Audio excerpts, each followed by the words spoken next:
ተራስተል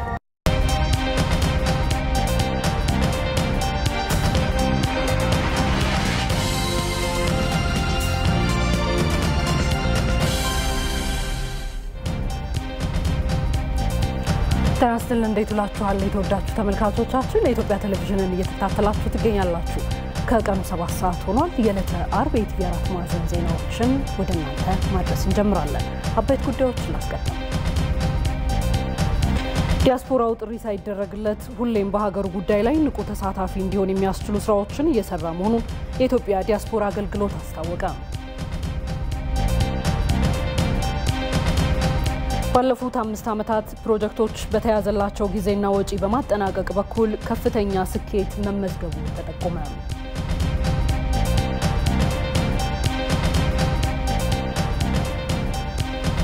ከውጪ የሰሜን አትላንቲክ ጦር ቃል ኪዳን ድርጅት ኔቶ በጥቁር ባህር አካባቢ ከፍተኛ የሆነ ወታደራዊ ልምምድ ማድረግ ጀመረ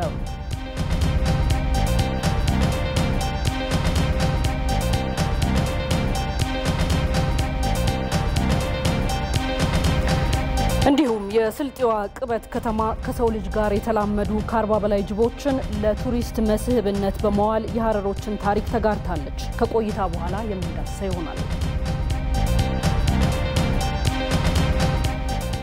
የኢቲቪ 4 ማዕዘን ዜናዎችን የምራው ሮዛ መኮንን አብሬያችሁ ቆያለሁ የዛሬው የኢቲቪ 4 ማዕዘን ዜናችን በተለያዩ ርዕሰ ጉዳዮች ላይ ትኩረቱን ያደርጋል እንግዲህ ከዚህ ከዋናው ስቱዲዮ ከያዝናቸው ዘገባዎች በተጨማሪ ከባህር ዳር በአማራ ክልል በጦርነቱ ምክንያት የተጎዱ የተፈናቀሉ ዜጎችን መልሶ ማቋቋም ላይ ትኩረት ያደረገ ምክክር እየተካሄደ ነው የሚገኘው ባልደረባችን ይሄ ነው ዋጋቸው ከዛ ተጨማሪ መረጃዎች የሚያደርሰን ይሆናል ወደ ስቱዲዮ ደግሞ መለስንልና የኢትዮጵያ ቴሌቪዥን በ24 ሰዓታት የሚቆዩ ሙሉ ቻናል የህፃናት ቻናል የልጆች ዓለምን ይፋ አድርጓል ከዚህ ጋር የተገናኘ እንግዳም እዚህ ስቱዲዮ ጋብዘናል ከቆይታ በኋላ እነዚህን ጉዳዮች ይዘን የምንመለስ ነው የሚሆነው ወደ ቀዳሚው ዜናችን እናምራ የዲያስፖራው ጥሪ ሳይደረግለት ሁሉም በሀገሩ ጉዳይ ላይ ንቁ ተሳታፊ እንዲሆን የሚያስችሉ ስራዎችን እየሰራ መሆኑን የኢትዮጵያ ዲያስፖራ አገልግሎት አስታወቀ ከዲያስፖራው ማህበረሰብ ጋር የመረጃ ልውውጦችን ማሳደግና የውይይት ባህልን ማጎልበት ቀጣይ ስራዎች ናቸው ተብሏል ንብረት የተሆነ ተጨማሪ ዘገባ ይዟል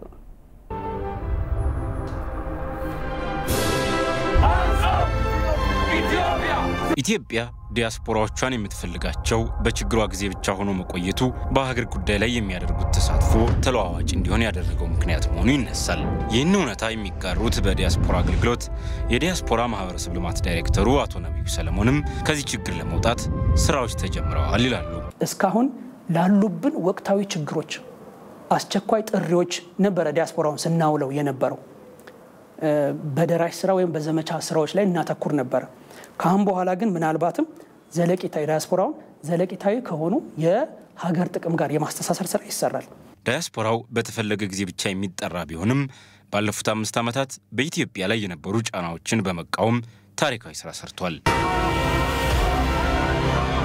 በኢትዮጵያ ላይ ጫና ለማድረግ ታስቦ ሊወጡ የነበሩ አክቶችን ወይም ውሳኔዎችን ቢሎችን እንዳይጸድቁ በማድረግ በዓለም አቀፍ መድረኮች ኢትዮጵያን በተደጋጋሚ ቴብል በማድረግ ጫና ለመፍጠር ያሰቡ የምዕራባውያን መንግስታትን በመጋፈጥ ሰላማዊ ሰልፍ በማድረግና በተለያየ መንገድ ሲጋፈጥ የነበረው ይህ የዲያስፖራ ክፍላችን ነው ይህም ቢሆን ግን በተለያዩ ምክንያቶች ያለበት መከፋፈል ዲያስፖራው ለሀገሩ በሚፈልገው መጠን እንዳይሰራ አድርጎታል አቶ ነብዩ ለዚህ ችግር ምክንያት ነው ያሉትን እንዲህ ይጠቅሳሉ ያው በሀገር ቤት ያለው ማህበረሰብም ፖለቲካዊ እና ደግሞ የተለያዩ ጉዳዮች ኮንሰርኖች አሉት እነዛን ኮንሰርኖች በተለያየ መንገድ ይገልጻል ልክ እንደዛ ሁላ በውጭ የሚገኙ ኢትዮጵያውያንና ትውልደ ኢትዮጵያውያን ከሀገር ቤት ጋር ባልተለየ መንገድ የራሱ የሆነ ፖለቲካዊ አቋም እነዚህን ፖለቲካዊ አቋሞች የሚገልጽበት መንገድ እንደዚሁ ይለያያሉ ወይም እነዛን ኮንሰርኖቹን ነው እየገለጸ ያለው ብዬ ነው ማስበው የዲያስፖራው ማህበረሰብ ውግንናው ከሚለዋወጥ የመንግስት ስርዓት ጋር ሳይሆን ሁሌም ከምትቀጥለው ሀገር ጋር እንዲሆን የሚያስችሉ ስራዎች ለችግሮች ሁሉ መፍትሄዎች ናቸው ተብሏል ዲያስፖራው ታማኝነቱ ግንኙነቱም ትስስሩ ከስቴት ጋር ከሀገር ጋር ማድረግ አለበት ብለን እናስባለን ኮንሰርኖችን ተቃውሞችን ከመግለጽ አንፃር እኔ በግሌ ችግር አለው ብዬ አላምንም ተቋማችንም መንግስትም ኮንሰርንን በአግባቡ ከመግለጽ ጋር ምንም አይነት ችግር የለውም በአሁን ሰዓት ላይ የሚወጡ ኮንሰርኖች ወይም ደግሞ ተቋሞች መግለጫዎችም በዛ መልኩ እንያቸው ትልቁ ነገር ምንድነው ገንቢ እንዲሆን ግን የማይመለከተው አካል ጋር ከሚቀርብ ይልቅ ለውጡን እንዲያመጣ የተፈለገው አካል ጋር ቢቀርብ አንዴ ሞቅ ሌላ ጊዜ ደግሞ ቀዝቀዝ የሚለውን የዲያስፖራ ተሳትፎ ቀጣይነት ባለው መልኩ ከፍ ለማድረግ ትኩረት ከሚሰጣቸው ተግባራት አንዱ ውይይት ስለመሆኑም ተጠቅሷል። ዲያስፖራውን ከሀገሩ ጋር ለማገናኘት አንደኛ ዲያስፖራው በሚኖርባቸው ሀገራት ከሚኖሩ ሚስዮኖች ጋር ተከታታይ ውይይቶችን እንዲያደርግ በኢትዮጵያ ዲያስፖራ አገልግሎት በኩል የውይይት አጀንዳዎች ቶኪንግ ፖይንቶች እየተለዩ ይላካሉ። ከዛም ባለፈ የኢትዮጵያ ዲያስፖራ አገልግሎት የሚያስተባብራቸው በአገር ቤት እስከ ክቡር ምክትል ጠቅላይ ሚኒስትሩ ድረስ እየተሳተፉባቸውና የሚሳተፉባቸው ሰፋፊ የውይይት መድረኮች በወቅታዊ ሀገራዊ አጀንዳዎች ላይ ይካሄዳሉ። እነዚህ የምናደርጋቸው ውይይቶች የዲያስፖራውን ተሳትፎ የሚያሳድጉ ናቸው። የቀጣይነት ችግሮች ቢቀርቡበትም ባለፉት 5 ዓመታት ዲያስፖራው ኢትዮጵያ በዓለም ፊት በግዝፈት እንድትቆም ፈተናዎቿም ቀላል እንዲሆኑ ጥረቶችን አድርጓል። ከዚሁ ጋር በተያያዘ በተለያዩ የውጭ ሀገራት ያሉ የኢትዮጵያ ዲያስፖራዎች ባለፈው 4 ዓመት ተኩል ጊዜ ውስጥ የነበራቸውን ተሳትፎ በተመለከተ ማህሌት ታደለ ተከታዩን ቁጥራዊ መረጃ አዘጋጅታለች። ተከታትለን እንመለስ። የኢትዮጵያ ዲያስፖራ አገልግሎት ከተመሰረተበት ከ2011 ዓ.ም ጀምሮ እስከ 2015 አጋማሽ ድረስ ዲያስፖራው ለሀገሩ ምን አስተዋጽኦ አደረገ፣ ተሳትፎ ምን ይመስላል የሚለውን ልንመለከት ነው። የኢትዮጵያ ዲያስፖራ እንግዲህ እንደሚታወቀው የተለያዩ አስተዋጽኦችን ያደርጋል ለሀገሩ። በገንዘብ የሚያደርገው አስተዋጽኦ ደግሞ በጉልህ የሚነሳ ነው። ባለፈው 4 ዓመት ተኩል ጊዜ ውስጥ ለኢትዮጵያ የህዳሴ ግድብ ለመጠናቀቅ እንዲደርስ በሚደረገው ጥረት ውስጥ ዲያስፖራው $4.8 ሚሊዮን ቦንድ በመግዛትም በስጦታም አበርክቷል።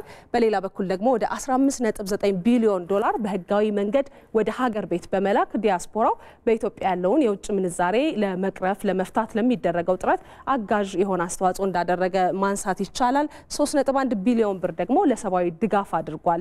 የኢትዮጵያ ዲያስፖራ በተለያዩ ሀገራት የሚገኘው ይህ የሰብአዊ ድጋፍ ባለፉት ዓመታት የነበሩትን ችግሮች ለመፍታት እንደዋለ ይታወቃል። በተለይ ደግሞ በእነዚህ ዓመታት ኢትዮጵያ ላይ የነበሩ ችግሮችን ማንሳት እንችላለን። በሌላ በኩል 29.1 ሚሊዮን ብርም እንዲሁ ለገበታ ለሀገር ፕሮጀክቶች ከዲያስፖራው አስተዋጽኦ የተደረገ ነው። እንዲሁ ደግሞ ዲያስፖራ አስተዋጽኦ ከሚያደርግባቸው መንገዶች አንደኛው በሀገር ቤት አካውንት በመክፈት በዶላር ገንዘብን ተቀማጭ ማድረግ ነው። በዚህም 33188 አካውንቶች ተከፍተው በእነዚህ አካውንቶች ደግሞ 67.5 ሚሊዮን ተቀማጭ ሆኖ የኢትዮጵያን የዶላር ተቀማጭ እንግዲህ ከፍ ለማድረግ የሚደረገውን ጥረት እያገዘ ነው የሚገኘው። የዲያስፖራው ተሳትፎ በገንዘብ ብቻ የሚለካም አይደለም። የኢትዮጵያ ላይ የነበሩ ጫናዎችን በመመከት ረገድ ዲያስፖራው ትልቅ አስተዋጽኦ ሲያደርግ እንደነበር ማንሳት እንችላለን። በሰሜን አሜሪካ፣ በመካከለኛው ምስራቅ፣ በአውሮፓ እንዲሁም በሌሎች አህጉሮች ያሉ ኢትዮጵያውያን ትውልደ ኢትዮጵያዎች የእነዚህን ጫናዎች ለመመከት ባደረጓቸው ጥረቶች እንግዲህ ባለፈው 4 ዓመት ተኩል ጊዜ ውስጥ 79 ሰላማዊ ሰልፎችን አድርገዋል። እንዲሁ ደግሞ በበቃ ወይም በሃሽታግ#ኖሞር እንቅስቃሴ በሶሻል ሚዲያውና በሌሎች መንገዶች በተደረገው ንቅናቄም በኢትዮጵያ ላይ ሊጸድቁ የነበሩ አፋኝ ህጎች እንደ HR 6600 እና S 3199 የመሰሉ ህጎች እንዳይጸድቁ በማድረግም ዲያስፖራው ትልቅ አስተዋጽኦ አድርጓል ብለን ማንሳት እንችላለን። ይህ ሁሉ ግን ሲደረግ ሁሉ ነገር መልካም ነበር፣ ችግሮች አልነበሩትም ማለት አይቻልም። በተለይ ደግሞ የዲያስፖራው መከፋፈል ትልቁ ክፍተት እንደነበረ ማንሳት እንችላለን። እንግዲህ በውጭ ሀገራት ያሉ ኢትዮጵያውያኖችና ትውልደ ኢትዮጵያዎች በብሔር በመከፋፈል እንዲሁ ደግሞ በፖለቲካ ውግንና በመከፋፈል አንድ ሆነው ለኢትዮጵያ እንዳይቆሙ የሚያደርጋቸው ችግር ሆኖ የሚጠቀስ ነው። ሌላው የተቆራረጠ እንቅስቃሴ ነው የሚደረገው። ጉዳዮች ሲኖሩ ብቻ ነው ዲያስፖራው አንድ ሆኖ ለሀገሩ የሚሰራው። ይህም እንደ ችግር የሚነሳ ነው። እንግዲህ እነዚህን ችግሮች ለመፍታት ደግሞ የኢትዮጵያ ዲያስፖራ አገልግሎት የተለያዩ ጥረቶችን ያደርጋል። ከሚያደርጋቸው ጥረቶች መካከል የግንዛቤ ስራዎችን መስራት ነው። በርካታ የግንዛቤ ስራዎችን ባለፉት ዓመታት ሰርቷል። ወደፊትም ለመስራት ጥረት እያደረገ እንደሆነ እንግዲህ መረጃዎች ያሳያሉ። በሌላ በኩል ደግሞ አደረጃጀቶች አሉ። የወጣቶች፣ የሴቶች፣ የዚህ ከተማ እየተባለ አደረጃጀቶች ይፈጠራሉ። እነሱንም ማጠናከር አንደኛው እንደ መፍትሄ የሚወሰድ ነው። ወጣቶች አሉ፣ በርካታ ወጣቶች በውጭ ሀገር ያሉ፣ እነሱም በሀገራቸው ጉዳይ ላይ ንቁ ተሳትፎ እንዲኖራቸው ማድረግ ሌላኛው የመፍትሄ አካል ሆኖ የሚወሰድ ነው። ዋናውና ትልቁ ደግሞ ቋሚ ውይይቶችን በመፍጠር ኢትዮጵያውያን በኢትዮጵያ ጉዳይ ላይ አንድ አቋም እንዲኖራቸውና ለኢትዮጵያ ሲሉ መከፋፈላቸውን ረስተው አንድ ሆነው እንዲቆሙ ለማድረግ የሚወሰድ የመፍትሄ እርምጃ ተደርጎ የሚታሰብ ነው ይሄኛው።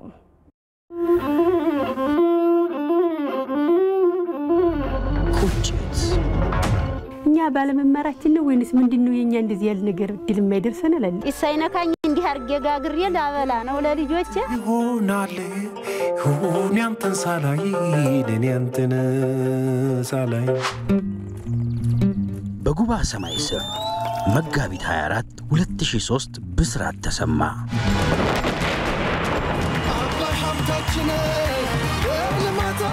አንጀታቸውን ያሰሩ ኢትዮጵያውያንም አባይን መገንባት ጀመሩ በየወሩ 100 ብር ከፈላሉ ግድቡ እስከሚያልቁ ድረስ ያንቋረጥም አባይ መገደብ ህይወታችን ነው ዓላማችን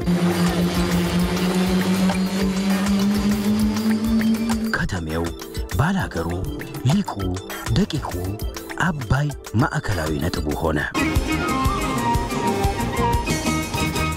ኢትዮጵያውያን ገንዘባቸውን ዕውቀታቸውን ከዚያም አልፎ ህይወታቸውን የገበሩለት ፕሮጀክት ነው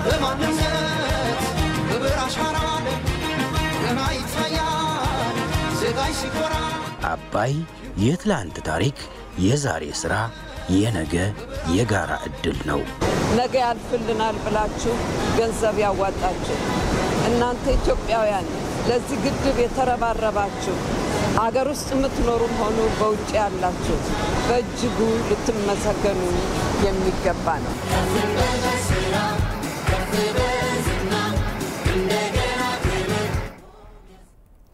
የታላቁ ህዳሴ ግድብ ተጠናቆ የዜጎች ህልም እንዲሳካ የህዝቡ ሁለንተናዊ ድጋፍ ተጠናክሮ መቀጠል እንዳለበት የኦሮሚያ ክልል ምክትል ርዕሰ መስተዳድር አቶ አወሉ አብዲ ገለጹ።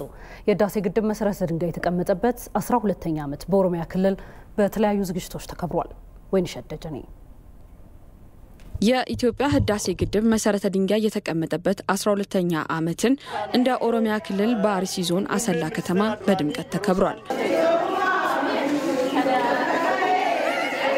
ባለፉት ጊዜያት የክልሉ ህዝብ ግድቡ እንዲጠናቀቅ የተለያዩ ድጋፎችን ሲያደርግ መቆየቱንም በመድረኩ ተገልጿል።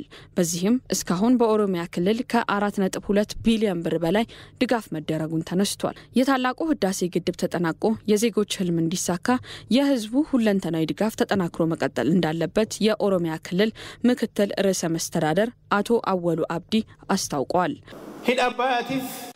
የህዳሴ ግድብ ዛሬ የደረሰበት ደረጃ ለማብቃት ህዝቡና የለውጡ አመራር የማይተካ ሚና ተጫውተዋል።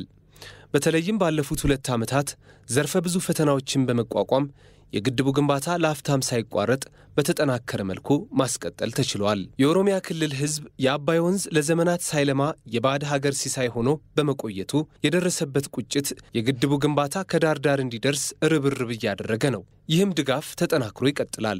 የታላቁ ህዳሴ ግድብ ግንባታ ፕሮጀክት ማስተባበሪያ ጽሕፈት ቤት ኃላፊ ዶክተር አረጋዊ በርሄ በበኩላቸው ግድቡ 90% መጠናቀቁን አስታውቀው ተሳትፎ ሊቀጥል ይገባልም ብለዋል። በህዳሴ ግድባችን ላይ እንዳደረግነው ሁሉ በዚሁ ከቀጠል ግጭትን በሰላም ድርቅን በልምላሜ መገነጣጠልን በአንድነት እንደምናሸንፍ እርግጠኛ ነኝ። እንደጀመርነውም እንጨርሰዋለን። በመድረኩ ባለሀብቶችን ጨምሮ የተለያዩ ህብረተሰብ ክፍሎች ተገኝተዋል። ድጋፋቸውንም አጠናክረው እንደሚቀጥሉ ለኢቲቪ ገልጸዋል። ባለው አቅም ሁሉም ነጋዴው፣ ገበሬው፣ ሰራተኛው ያለውን መተባበር አለበት ማለት ነው። ይሄን ካደረገ እንደጀመርነው እንጨርሳለን ማለት ነው። ረቤት ሀገሮችን ይጠቅመናል ብለን እናስባለን። እንደ ራሴ እኔ አንድ መንግስት ሰራተኛ እንኳን በፊቱ አሁንም ተጨማሪ ቶሎ እንዲጠናቀቅልን ከደሞዝ ቢቆርጥ ምንም አይመስለኝምና በጣም ደስ ብሎኛል። እስከዚህ ደረጃ በማምጣቱ ራሱ ተመችቶኛል። ህዝቡም እንደ በፊቱ አሁንም ዳሞን ያፍታም እንደ በፊቱ ተነስተን አሁንም ይሄንን ግዳባችን ማስቀጠል አለብን መጨረስ አለብን ይላል። ኤጋ ካና አማዱራስ ማን በየካና ፍራቆላታ ተረጅራ ለህዳሴ ግድባችን የህይወት መስዋዕትነት ለመክፈል ዝግጁ ነን። መላው ኢትዮጵያዊ የሀገር ሉዓላዊነትን አስጠብቆ ምጣኔ ሀብቱን በማሳደግ የግድቡን ግንባታ እንዳስጀመረው ሁሉ ከፍጻሜም ያደርሰዋል። የህዳሴ ግድብ መሰረተ ድንጋይ የተቀመጠበት 12ኛ ዓመት በአሰላ ከተማ በፎቶ አውደ ርዕይና በፓናል ውይይት ተከብሯል። በሰሜኑ ጦርነት የተጎዱ ዜጎችን መልሶ በማቋቋም ዘላቂ ሰላም ለማስፈን ርብርብ ማድረግ እንደሚገባ ተጠቆመ። የብሔራዊ ተሃድሶ ኮሚሽን በመልሶ ግንባታ ዙሪያ ከባለድርሻ አካላት ጋር በባህር ዳር ውይይት አድርጓል። የአማራ ክልል ምክትል ርዕሰ መስተዳድር ጌታቸው ጀንበር የአማራ ክልል በጦርነቱ ከፍተኛ ጉዳት እንደደረሰበት ገልጸዋል። በጦርነቱ በርካቶች ህይወታቸውን ማጣታቸውንና ከፍተኛ ቁጥር ያላቸው ዜጎችም መፈናቀላቸውን ተናግረዋል። የብሔራዊ ተሃድሶ ኮሚሽን ኮሚሽነር አምባሳደር ተሾመ ቶጋ የብሔራዊ ተሃድሶ ኮሚሽን ባለፈው ህዳር ወር የተቋቋመና በጦርነቱ ወቅት የደረሱ ጉዳቶችን መልሶ ለማቋቋም እንዲሁም በጦርነቱ ወቅት ለተፈጸሙ ጥፋቶች የሽግግር ፍትህ እንዲሰፍን የሚሰራ ተቋም መሆኑን ተናግረዋል። በጦርነቱ ወቅት በሁሉም ወገኖች ትጥቅ ይዘው የተሳተፉ ዜጎችን ትጥቃቸውን በማስፈታት ወደ ሰላማዊ ኑሮ እንዲገቡ አስፈላጊውን የመልሶ ማቋቋም ስራ እንደሚያከናውንም ጨምረው ገልጸዋል።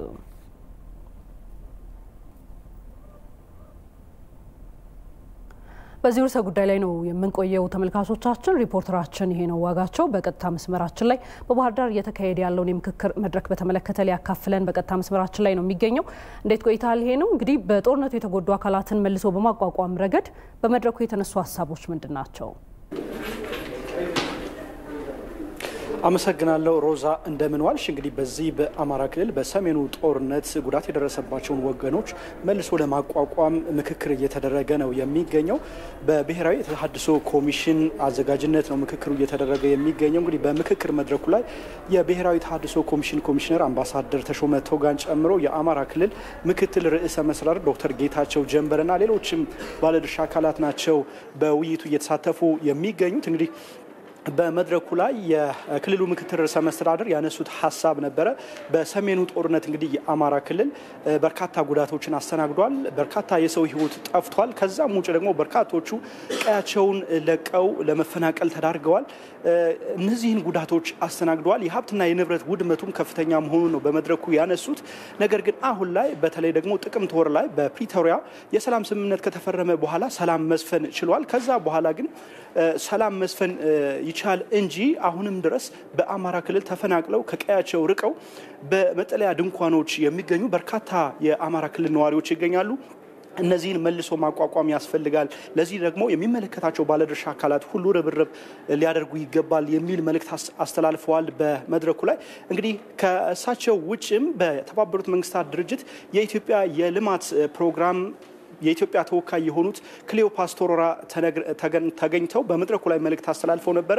እርሳቸው የተባበሩት መንግስታት ድርጅት እንግዲህ በሰሜኑ ጦርነት የመጣውን ውድመት መልሶ ለመገንባት የተለያዩ መርሃ ግብሮችን ቀርጾ እየተገበረ መሆኑን አንስተዋል። በአማራ ክልል ብቻ አይደለም፣ በጦርነቱ በተጎዱ በአፋር በአማራና በትግራይ ክልሎች ዜጎች ከጉዳታቸው አገግመው ወደ ቀደመ ህይወታቸው እንዲመለሱ የሚያደርጉ መርሃ ግብሮችን ቀርጾ ተግባራዊ ያደረገ ስለመሆናቸው አንስተዋል። አሁንም ቢሆን በቀጣይ እነዚህን ተግባራት እንደሚጠናከሩ ጭምር ነው ያረጋገጡት። በአማራ ክልልም ሆነ በአጠቃላይ በጦርነቱ የተጎዱ አካባቢዎች ላይ መንግስት እያደረገ ያለው የመልሶ ማቋቋም ስራም የሚደነቅ መሆኑን ጭምር ነው ያነሱት። እንግዲህ የብሔራዊ ተሃድሶ ኮሚሽን ኮሚሽነር አምባሳደር ተሾመ ቶጋ መልእክት አስተላልፈው ነበረ።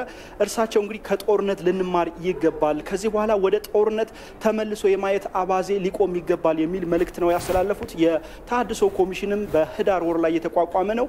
ይሄ ኮሚሽን ደግሞ በጦርነቱ የደረሱ ጉዳቶችን መልሶ እንዲያገግሙ እንዲቋቋሙ በማድረግ የተጎዱ ዜጎች ጭምር ወደ ቀደመ ህይወታቸው እንዲመለሱ ለማድረግ የተቋቋመ ኮሚሽን መሆኑን ነው ያነሱት። በዚህም መሰረት እስካሁን በርካታ ተግባራት እየተከናወኑ መሆኑን አንስተዋል። ከመልሶ ግንባታው ጎን ለጎን ደግሞ የነበረው ቂምና ቁርሾ እንዲጠፋ የሚያስችል የሽግግር ፍትህ እንዲሰፍን ከማድረግ አኳያም የበኩሉን ስራ እያከናወነ መሆኑን ያነሱት። በቀጣይም እንግዲህ በተለይ ደግሞ የቀድሞ ተዋጊዎችን ትጥቃቸውን በማስፈታትና ወደ ቀደመ ህይወታቸው እንዲመለሱ በማድረግ በኩል ባለድርሻ አካላት ርብርብ ሊያደርጉ እንደሚገባ አንስተዋል።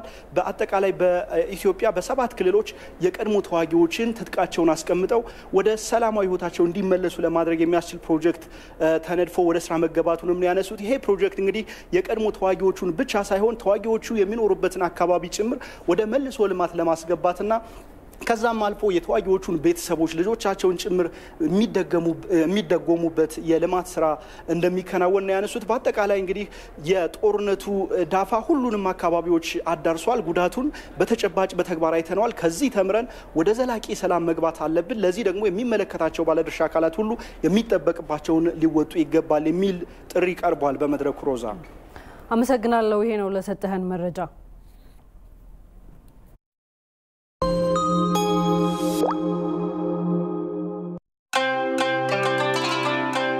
የሸሪዓን መርህ ተከትሎ ለብዙዎች ብርሃንን የፈነጠቀ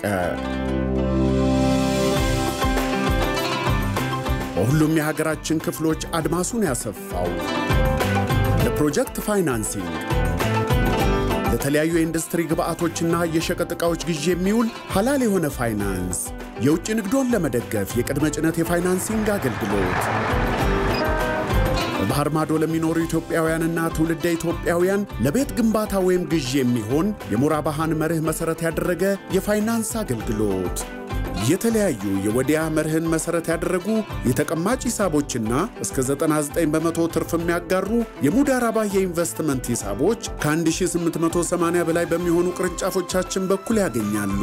በተጨማሪም ዘመናዊና ፈጣን የዲጂታል ባንኪንግ አማራጮችን ከሲቢኢ ኑር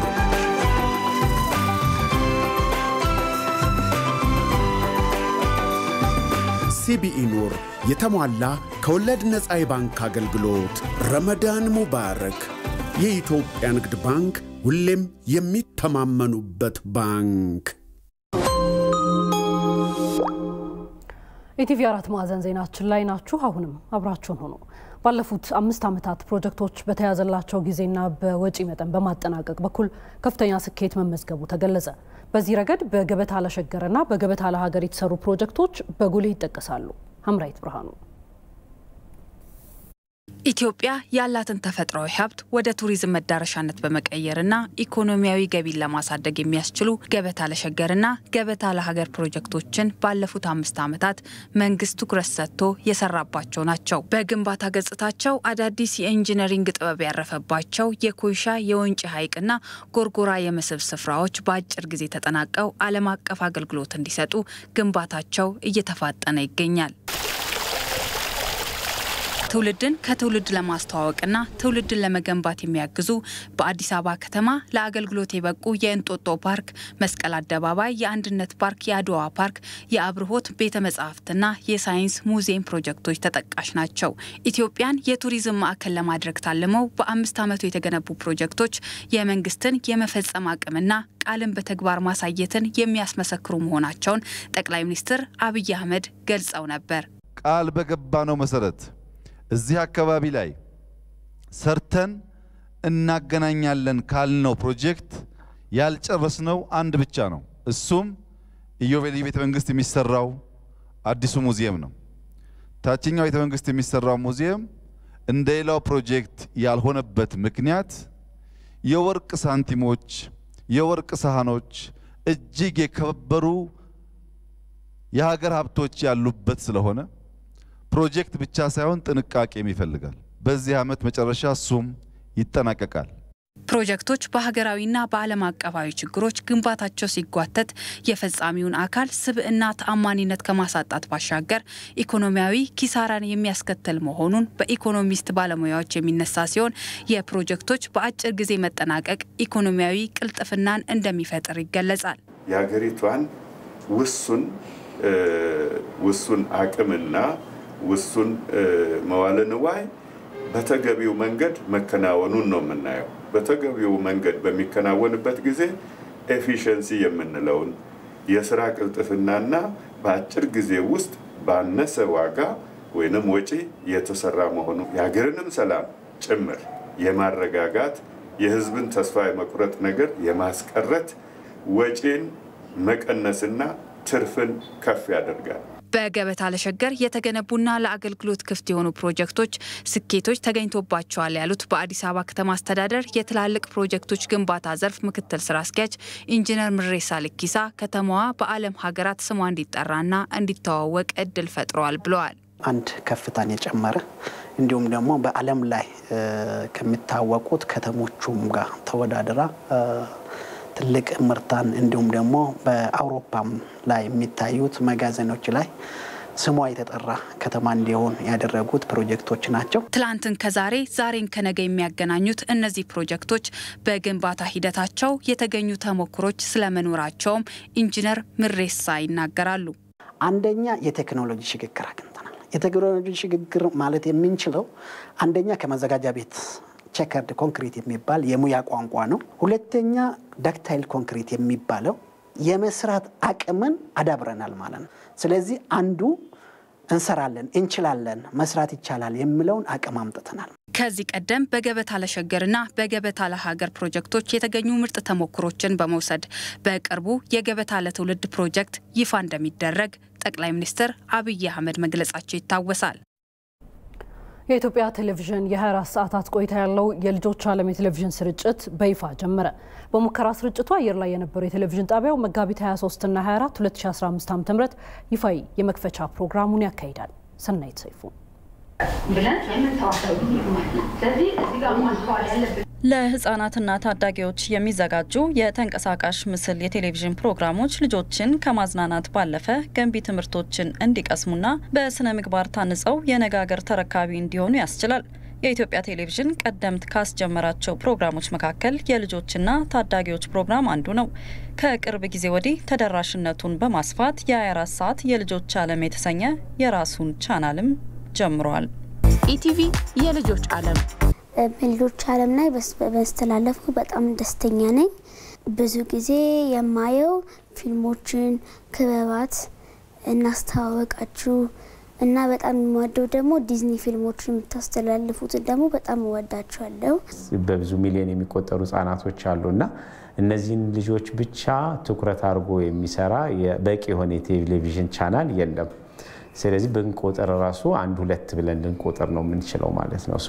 አሁን ኢቲቪ ይሄንን ትኩረት አድርጎ ትውልዱ ላይ ህፃናቱ ላይ የሀገር ተረካቢዎች ላይ ለመስራት ይሄ ፕሮግራም መከፈቱ ለወላጆች እፎይታ ለልጆች ደግሞ ትልቅ ደስታ ነው ብዬ ነው። በሀገሪቱ ራሱን ችሎ የ24 ሰዓት የልጆች ፕሮግራም መጀመሩ ልጆች በሌሎች ሀገራት ባህል ተጽዕኖ ስር ሳይወድቁ የሀገራቸውን ባህልና እሴት በማወቅ በስነ ምግባር ታንጸው እንዲያድጉ ይረዳቸዋል ያሉት ወይዘሮ ቤዛይት ደበበ ስርጭቱ ልጆች የጥናት ሰዓታቸውን በማያሻማ መልኩ መመልከት እንዲችሉ ያስችላል ብለዋል። የልጆች ዓለምን ከልጆቻችን ጋር ሆነን የምንከታተለው ፕሮግራም ነው። ጥሩ ነው፣ አስተማሪ ነው። ሞር ደግሞ አሁን አዲስ ቻናል ራሱን ችሎ 24 ሰዓት መተላለፉ የበለጠ አድቫንቴጅ አለው። ምክንያቱም አንደኛ ሴሌክት ተደርጎ የሚቀርበው ልጆቹን የሚመጥን ባህላቸውን የተከተለ የሀገሪቷን እሴት የተከተለ በመሆኑ ከዚህ በፊት ሌላ ቻናል ላይ በሚያዩበት ጊዜ ይሄ ነገር አይመጥናችሁ ይሆናል ብለሽ የምትፈሪው ነገር አለ። አንዳንዴ እርሊ እዛ ሀገር የሚያዩት ነገር አለና የኛ ልጆች በማይመጥን መልኩ የሚቀርቡ ፊልሞች አሉ።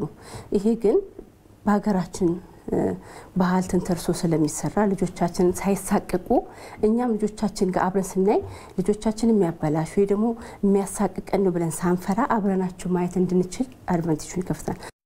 በአዲስ መልክ የጀመረው ኢቲቪ የልጆች ዓለም ፕሮግራም በሀገሪቱ የሁሉንም አካባቢዎች ባህል፣ ቋንቋና እሴት በማካተት ልጆች ሀገራቸውን እንዲያውቁ መሰራት እንዳለበት መልእክት ያስተላለፉት ደግሞ የየኔታ ቤት የህፃናትና ማህበረሰብ ልማት ተቋም ስራ አስኪያጅ ዮሐንስ ዘርፉ ናቸው። በአዲስ መልክ የሚጀምረው የኢቲቪ የልጆች ዓለም ፕሮግራም የተለየ አዲስ ነገር ይዞ ይመጣል ብለን ተስፋ እናደርጋለን። ይሄ ምንድነው? በሀገሪቱ ውስጥ በአጠቃላይ ኢቲቪ ያው ተደራሽነት ስላለው የሁሉንም ክልል አካባቢ ባህል፣ ቋንቋ ያካተተ ይሆናል ብዬ ተስፋ አደርጋለሁኝ። ከዛም ባሻገር ልጆች ሀገራቸውን፣ ባህላቸውን እርስ በርስ እንዲተዋወቁ ያደርጋል ብዬ አስባለሁኝ። የኢትዮጵያ ቴሌቪዥን ለበርካታ ዓመታት የልጆች ፕሮግራሞችን ሲያስተላልፍ መቆየቱ ይታወሳል። በዚህ ርዕሰ ጉዳይ ላይ እንቆያለን። ተጨማሪ መረጃዎችን ሊሰጠን ባልደረባችንና ጋዜጠኛ የሆነው የህፃናትና የታዳጊዎች ክፍል ዋና አዘጋጅ ወገን ክብራይልን ስቱዲዮአችን ጋብዘናል። ከሱ ጋር እንቆያለን። ወገን እንኳን ደህና መጣህ ወደ ቤትክ። እንኳን ደህና ቆያችሁ። መልካም። እንግዲህ ትልቅ ነገር ነው የኢትዮጵያ ቴሌቪዥን የህፃናት 24 ሰዓታት የሚተላለፍ ቻናል። እንግዲህ እርግጥ ነው በፕሮግራሞቹ አካቶ ረጅም ዓመታት ቆይቷል። ጀማሪም ነበርና አሁን ደግሞ በቻናል ሲመጣ ለበርካታ ኢትዮጵያውያን ትልቅ ነገር እንደሆነ ነው የምናስበውና እንግዲህ ዛሬ እንደተባለው በይፋ የልጆች ዓለም የተሰኘውን ቻናል ጀምሯልና በይፋ የማስተዋወቅ ሂደቱ አለ። ግን እስኪ ለተመልካቾች ጥቂት ነገር በላቸው። ምን አዲስ ነገር ይዞ መጥቷል? በእርግጥ የኢትዮጵያ ቴሌቪዥን ካሁን በፊትም ከተመሰረተ ጀምሮ በህፃናቶች ላይ ብዙ ዝግጅቶችን ይሰራል። ማንም ዘጠናዎቹ ከዛ በፊትም ያሉ ጊዜዎችን ሲጠራ የኢትዮጵያ ቴሌቪዥን እና አባባ ተስፋዬን ማያነሳበት ምንም ምክንያት የለምና ከዛን ጀምሮ በልጆች ላይ ብዙ ዝግጅቶችን ይሰራ ነበር። አሁን ደግሞ አዲስ ቻናል ከፍቶ ከህዳር ጀምሮ ፕሮግራሞችን ማስተላለፍ ጀምሯልና አሁን ነገ መጋቢት 23 እና 24 ይፋዊ የሆነ መክፈቻ ነው የምናደርገው። ሁሉንም ጋብዘን አንድ ላይ ያሉንን ዝግጅቶች የምናስተዋውቅበት አብረን ቆይታ የምናደርግበት ነው።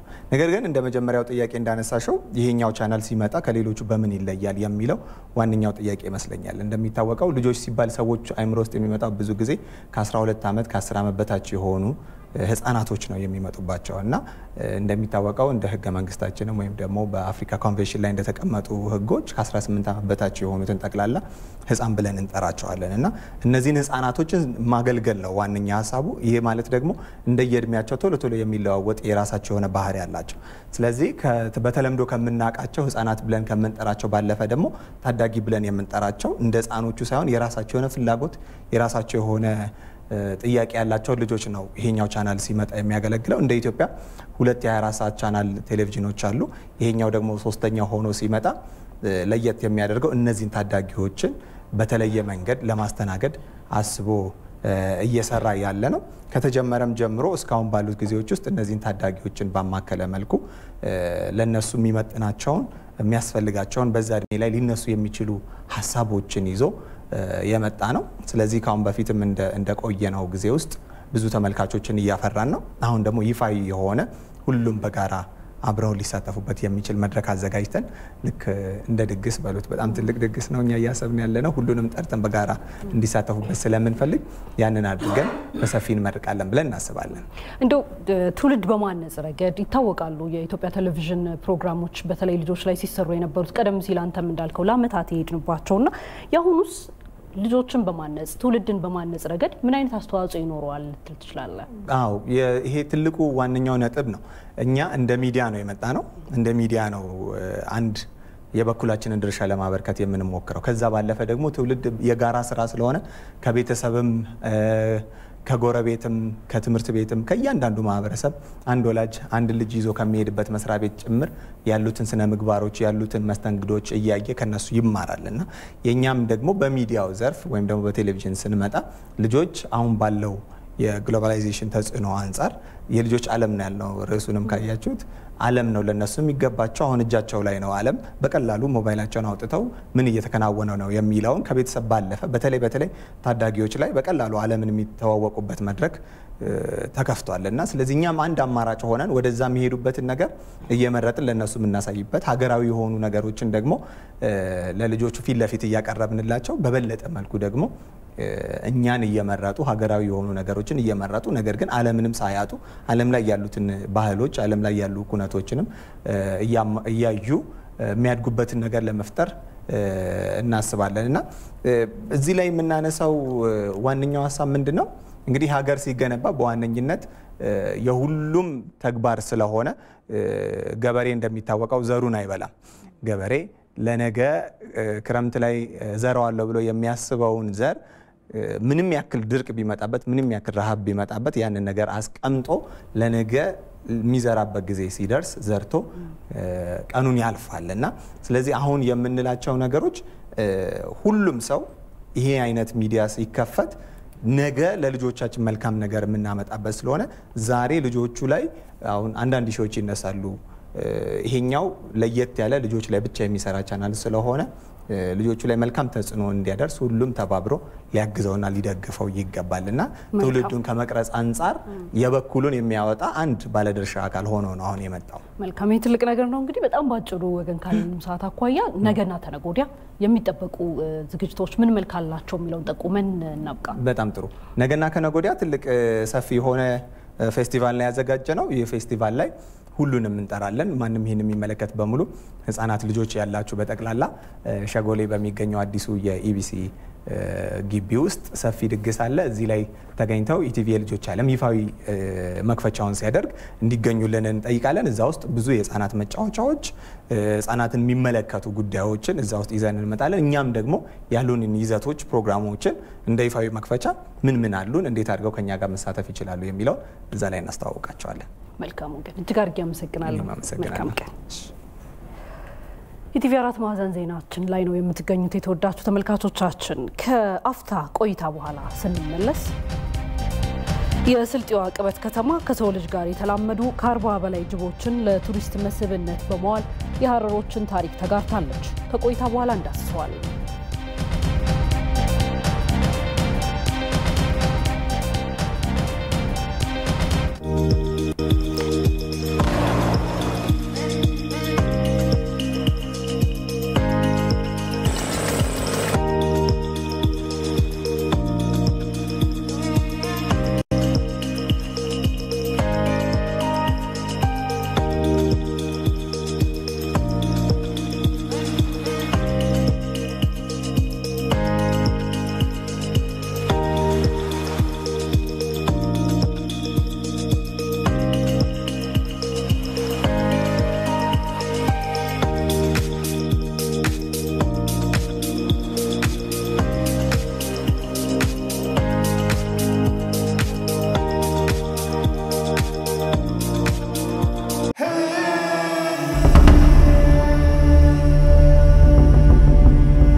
ቀደም ሲል ወደ ጠቆምናችሁና ገረሜታን ወደሚያጭረው ጉዳያችን ተሻግረናል። በስልጤ ዞን ከአዲስ አበባ 150 ኪሎ ሜትር ርቀት ላይ በምትገኘው ቅበት ከተማ ቀበሌ 02 በሚባል መንደር ሰዎች በሚኖሩበትና ህፃናት እንደ ልብ በሚቦርቁበት ጠራራ ፀሐይ ከ40 በላይ ጅቦች በአካባቢው መመልከት አግራሞትን ያጭራል።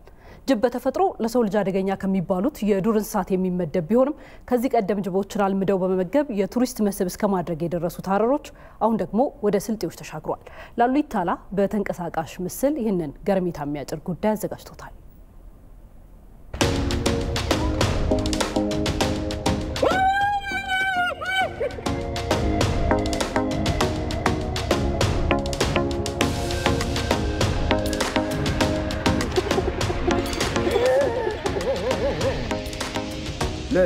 ከ1990 ጀምሮ እስከዚህን ጊዜ ድረስ ቄራውና ጅቦች ያው እንዳሉ ናቸው። ከሰውም ከማህበረሰቡ ጋራ ያው ተላምዶ ነው እየኖረ ያለው። ሲቀጥል ጅቦቹ ከእንስሳቱ ከአካባቢው ከማህበረሰቡም ሆነ ከማህበረሰቦቹ ንብረት ከሆኑት እንስሳቶች ጋራ ምንም አይነት ጥፋትም ሆነ የሆነ መተናኮል ነገር ያደረጉት ነገር እስከዚህን ጊዜ ድረስ የለም።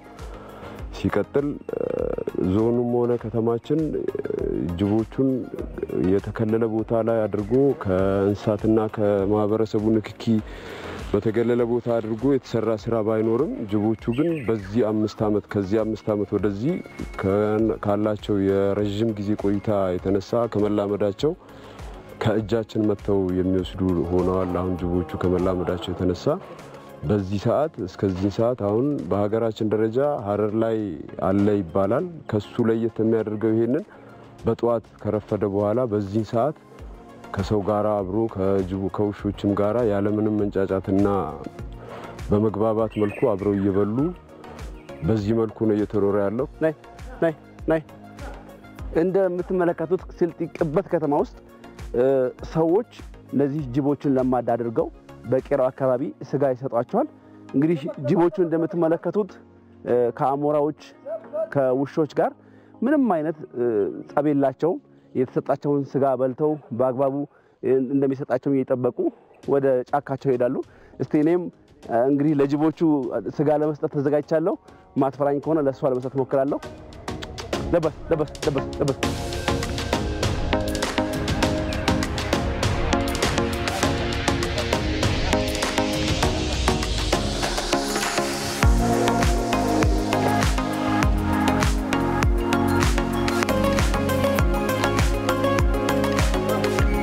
ጅቦች መጀመሪያ ስናላመዳቸው ወደ 4 ጅቦች ትንንሽ ነበሩ። እነሱን እንትን እያለማመድናቸው እንትና እነዚህ ተዋልደው እርስ በርስ እንትን ያሉ ናቸው። ሌላ አዲስ የመጣ ጅብ የለም። እነዚህ ሁሉ የምታያቸው ማለት ነው። ከዛም በኋላኛ ጅቦችን እንደውም ሌሊት አካባቢ ከብቶችን ሲያመልጡን አንዳንዴ ኃይለኛ ከብቶች ለማምለጥ እንትን ይላሉ። እነሱን ራሱ የመመለስ እንትን ያላቸው ጅቦቹ ማለት ነው።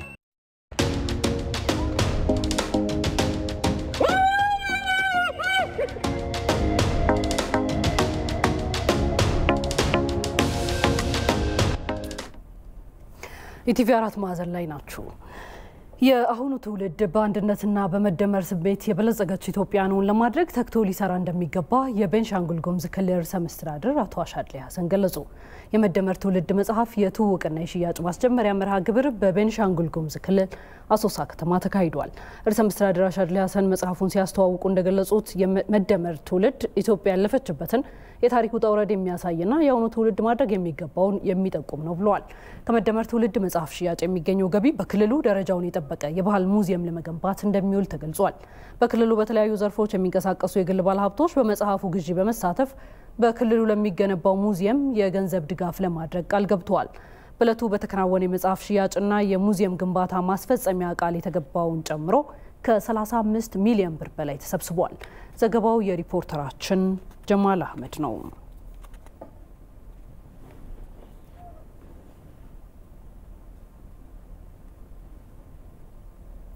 ግብርና ሚኒስቴር ግዢ ከተፈጸመበት የአፈር ማዳበሪያ ውስጥ 4.4 ሚሊዮን ኩንታሉ ወደ ሀገር ውስጥ መግባቱን አስታወቀ።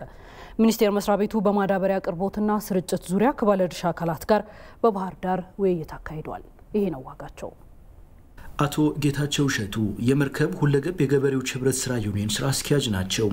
በአሁኑ ሰዓትም የቀረበውን ማዳበሪያ በህብረት ስራ ማህበራት በኩል ለአርሶ አደሮች ማሰራጨት መጀመራቸውን ይናገራሉ። አሁን በእጃችን የገባውን ወደ መሰረታዊ ማህበራትም እያሰራጨን ያለ ነው።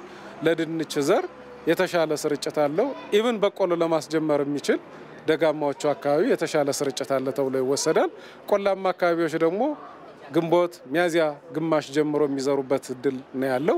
ለዚህ የሚሆን ደግሞ ማዳበሪያ እየመጣ ስለሆነ ተደራሽ ይደረጋል። በአማራ ክልል ግብርና ቢሮ የግብርና ግብአት ዳይሬክተር ወይዘሮ ሙሽራ ሲሳይ በዚህ ዓመት ለክልሉ 5.2 ሚሊዮን ኩንታል ማዳበሪያ ግዢ መፈጸሙን ተናግረዋል። እስካሁንም 1.3 ሚሊዮን ኩንታል ማዳበሪያ ወደ ክልሉ መግባቱንም ጠቁመዋል። አቅርቦቱ ካለፈው ዓመት በመጠንም ሆነ በጊዜ የተሻለ ቢሆንም አቅርቦቱ በተጀመረበት ፍጥነት አለመቀጠሉ ስጋት ፈጥሯል ብለዋል። የተደረገውን ጥሩ ስራ መሀል ላይ አሁን በሚፈጠረው መስተጓጎል ደግሞ የአርሶ አደሩን ፍላጎት ላናረካ እንችላለን። ሊፈጠሩ የሚችሉ የምርት መቀነስ ሊኖር ይችላል ብለን ነው የምናስበውና ከወዲሁ አሁን የተፈጠረውን መዘግየት ግምት ውስጥ በማስገባት መርከቦች ቶሎ ወደ ሀገር ውስጥ እንዲገቡ በማድረግ ትራንስፖርተሮች አሁን ላይ እየሰሩ ያሉት ስራ በጣም የተሻለ ስራ ነው። ጅቡቲ ላይ እንደደረሰ ቶሎ ነው የሚያነሱት። አሁን ላይ ግን ያው የአቅርቦቱም መዘግየት ስላለ እየቀረበ አይደለም። የግብርና ሚኒስቴር በማዳበሪያ አቅርቦትና ስርጭት ዙሪያ ከባለ ድርሻ አካላት ጋር በባህር ዳር የውይይት መድረክ አካሂዷል። የግብርና ሚኒስቴር ሚኒስትር ዴታ ወይዘሮ ሶፊያ ካሳ እንደ ሀገር በዚህ ዓመት ከታህሳስ 18 ጀምሮ ማዳበሪያ ወደ ሀገር ውስጥ ማስገባት መጀመሩን ጠቅሰዋል። እስካሁን ከተገዛው 12 ሚሊዮን ኩንታል ማዳበሪያ 5.1 ሚሊዮን ኩንታል የሚሆነው ጅቡቲ ወደብ መድረሱንና 4.4 ሚሊዮን ኩንታሉ ደግሞ ወደ ሀገር ውስጥ መግባቱን ተናግረዋል። ሆኖም ባለፉት 3 ሳምንታት በኤልሲ መዘግየት ምክንያት ማዳበሪያ የማስገባት እንቅስቃሴው በተጀመረበት ፍጥነት መቀጠል እንዳልቻለ ገልጸዋል። ቀድመን ጀምረን በጣም በፍጥነት በርካታ መርከቦች ጅቡቲ እንዲደርሱና ወደ ሀገር ውስጥ እንዲጓጓዝ ተደርጎ ነበር። በመሃል ግን ባለፉት 2 እና 3 ሳምንታት ትንሽ የኤልሲ መዘግየትም ስለነበረ በጀመርነው ፍጥነት ልክ እየሄደ አልነበረም። እንግዲህ በቀጣይ ጊዜያት አሁን የዘር ወቅትም እየደረሰ ስለሆነ በከፍተኛ ርብርብ ወደ ሀገር ውስጥ የሚገባ ነው የሚሆነው። የአፈር ለምነትን በዘላቂነት ለማሻሻልና ሰው ሰራሽ ማዳበሪያን ለመግዛት የሚወጣን የውጭ ምንዛሬ ለማዳን የተፈጥሮ ማዳበሪያ አጠቃቀምን ማሳደግ እንደሚያስፈልግም ሚኒስትር ዴታዋ ተናግረዋል። አርሶ አደሩ በቀላሉ ሊያዘጋጃቸው የሚችሉ ማዳበሪያዎች ስላሉ እነሱንም ብንጠቀምና ሌላው ደግሞ እንደ መንግስት አሁን እየታሰበ ያለው አሲዳማነትን ማከም ነው። ምክንያቱም እንደ ሀገር ወደ 3.8 ሚሊዮን ሄክታር ኦፍ ላንድ በስትሮንግ አሲዲቲ ወይም ጠንካራ ኮምጣጣነት አለው የሚል ነው መረጃዎች የሚያሳዩትና ይሄ በራሱ የማዳበሪያ አጠቃቀማችንን ከፍ ነው የሚያደርገው። ኖራን ተጠቅመን አማራጭ አሲዳማነትን የሚቋቋሙ የሰብል ዝርያዎችን ተጠቅመን የማዳበሪያ አጠቃቀማችንን መቀነስና የተለያዩ አማራጮችን ማየት ይኖርብናል ነው እንደ ሀገር። በዚህ ዓመት መንግስት 21 ቢሊዮን ብር የማዳበሪያ ድጎማ በማድረጉ ካለፈው ዓመት በኩንታል ከ1500 ብር በላይ በሆነ ቅናሽ ማዳበሪያ ለአርሶ አደሩ መቅረቡም ተገልጿል። ለኢቲቪ ይህነው ዋጋቸው ከባህር ዳር። በሰመራ ሎጊያ ከተማ በቀጣይ 2 ወራት ውስጥ የደህንነት ካሜራ ለመትከል የሚያስችል ቅድመ ዝግጅት እየተከናወነ እንደሚገኝ የአፋር ክልል ሰላምና ጸጥታ ቢሮ አስታወቀ። ከኢትዮጵያ አርቲፊሻል ኢንተለጀንስ ኢንስቲትዩት ለዚሁ አገልግሎት የሚውሉ የካሜራዎች ድጋፍ የተደረገለት ሲሆን ድጋፉን የተረከቡት የክልሉ ሰላምና ጸጥታ ምክትል ቢሮ ኃላፊ አቶ ገዱ ሀልሞ ናቸው። የቢሮ ኃላፊው ኢንስቲትዩቱ ያደረገ የካሜራ ድጋፍ በከተማው ከጊዜ ወደ ጊዜ የተበራከተ ያለው የወንጀል ክስተትን በቀላሉ ለመቆጣጠር የማይተካ ሚና እንደሚኖረው ገልጸዋል። በተለይም ክልሉ የሀገሪቱ ገቢና ወጪ ንግድ መስመር ዋነኛ ኮሪደር ከመሆኑ በተጨማሪ የደህንነት ካሜራዎቹ በቅርቡ ከነበረው ጦርነት ጋር ተያይዘው የሚስተዋሉ የወንጀል ክስተቶችና ህገወጥ ንግድን ለመቆጣጠር ያግዛልን ብለዋል። ሌብነትና ዝርፊያ የተጀመረ የተበራከተ ያየን ነው። በተለይ በመሰረተ ልማቶች ላይ ትኩረት ያደረገ ይሄ ከብረታ ብረት ጋር ተያይዞ በጣም ያልተለመዱ የሌብነት እንቅስቃሴዎች አሉና አጠቃላይ እንደ ክልል የክልሉንም የህዝባችንን ሰላምና ደህንነት ለማስጠበቅ በጸጥታ ኃይሉ ብቻ ስንሰራው የነበረውን ስራ በቴክኖሎጂ ተደግፎ በእነዚህ ካሜራዎች እየታገዝን ብንሰራ በውስን የሰው ኃይል ውጤታማ የሆነ በርካታ ስራ ለመስራት ያስችለናል ብለን ስለምናስብ ድጋፉን ላደረገልን የኢትዮጵያ አርቲፊሻል ኢንተለጀንስ ኢንስቲትዩት በራሴና በክልሉ ጸጥታና ሰላም ቢሮ እንደውም በአፋር ህዝብ ስም ላቅ ያለ ምስጋና አቀርባለሁ። የደህንነት ካሜራው የወንጀል ምርመራን በማገዝ በፍትህ አካላት ላይ የሚፈጠረው የስራ ጫናን በማቅለል የጸጥታ መዋቅሩን ፈጣንና ቀልጣፋ ውሳኔዎችን ለመስጠት የሚያግዝ እንደሆነ የገለጹት የቢሮ ኃላፊው ካሜራዎቹ በቅርቡ ስራ የሚጀምሩ ይሆናልም ብለዋል። ማቴሪያል ድጋፍ ማድረግ ብቻ ሳይሆን ስራውን ዝርጋታውንም ጭምር ከኛ ጋር ለመስራት ተስማምተናል። በዛ ድረስ ሊያግዙን ስለተስማሙ ዛሬ እቃውን አስረክበውን እና እቃዎቹ የሚቀመጡበትን ቦታዎች ለይተን ሎኬሽን ይዘው ሂደዋል። ከዚያ የራስ ዲዛይኑን ሰርቶ ተመልሰው ያንን ዝርጋታ ለማድረግ እኛ ጋር ስለሚመጡ ፕሮጀክቱ ቢበዛ ከ1 ወር እስከ 2 ወር ባለው ጊዜ ሙሉ በሙሉ ስራው ተጠናቆ ተግባራዊ ይሆናል ብለን እናስባለን። አጠቃላይ እነዚህ የተደረጉልን የካሜራዎች ድጋፍን በገንዘብ ብንተመን ወደ 20 ሚሊዮን የሚጠጋ የኢትዮጵያ ብር ነው። ኢቲቪ 4 ማዕዘን ዜናችንን እየተከታተላችሁ ትገኛላችሁ። ወደ ውጭ ጉዳዮቻችን ተሻግረናል። የቱርክ ፓርላማ ፊንላንድ የሰሜን ጦር ቃል ኪዳን ድርጅት ኔቶ አባል እንድትሆን በሙሉ ድምጽ